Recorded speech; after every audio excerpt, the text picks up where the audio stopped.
We are talking Toros hockey. I am Joe Malone, and with me, the head coach of the Mason City Toros, Nick Bruneteau. Thanks for making time. Thanks for having me, Joe. So it is out of the frying pan and into the fire for the previous weekend and the weekend coming up, getting ready for Granite City, going to Granite City Friday and Saturday. We'll talk more about that in just a little bit, but a tough series against Rochester. It was a home and home for the Toros. Your thoughts on taking on the defending champs?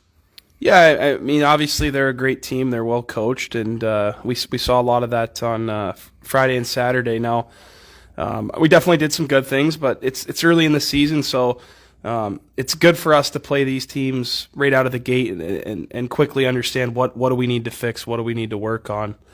So I think for us, we definitely have a lot of work to do, but we're encouraged. We're only 6 games in, so game 45, 46 matter a little bit more. Now, how do you talk to the players after a weekend, where you go up against a very tough opponent like that and try and, let's build on the things that didn't quite go the way we wanted to, but stay positive? Yeah, so our weekly schedule, Monday, Tuesday, is a little bit from the past weekend. What can we fix? What do we need to be better at? What did we do wrong? And then as the week kind of goes on, it starts to shift into what does Granite City do or our next opponent? What adjustments do we need to make? What do we need to look for?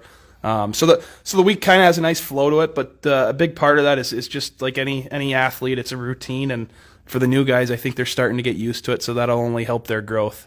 Now, Granite City is next. This is, circle it on your calendar, heading up there. Always kind of an electric game anytime that the Toros are facing Granite City. What are you doing to get ready? Well, it's definitely a rivalry game. So the intensity is kicked up a notch this week in practice, and then there's been a little bit more video, albeit special teams and some other things. So nothing crazy out of the ordinary, but I just know as our players are very excited about this weekend, and so are us as coaches. Like these are obviously the weekends you want to play, and for us it's been. We've been fortunate to have them right out of the gate, which as I mentioned earlier, I like that, and with a heavy portion of it being on the road is another thing that is good. I think it tests our guys. It shows what they're made of, and we'd rather throw them into the fire right away and know what we have than find out at Christmas.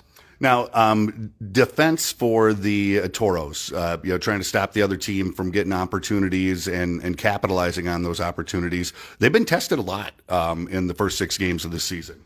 Yeah, I mean, I think that's always kind of the thing early on in seasons is you get a group of players who come from different systems. Some of them have never been taught systems. You just have such a wide range, and you see that early on, and not just from our team, but from all the teams in the league.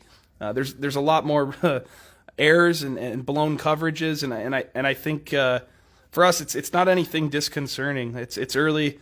We feel that we're in a better spot than we were last year, although the results might not show it.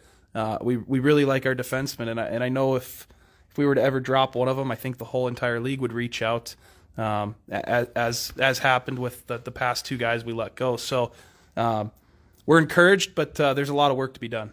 Now, offensively, Cullen Hogan leading the charge there. David Lohr also putting up good numbers as well, I believe, at least point per game, if not goal per game. Offensively, the Toros are doing pretty good.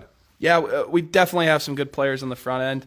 Hogan's been great for us. He was last year. He does all the little things. He wins faceoffs. He's a great leader.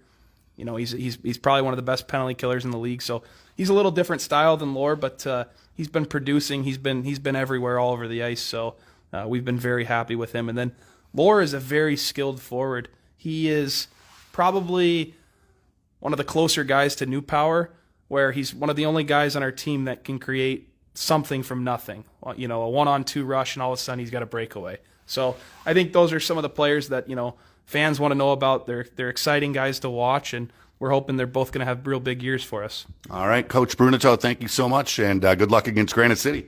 Thanks, Joe.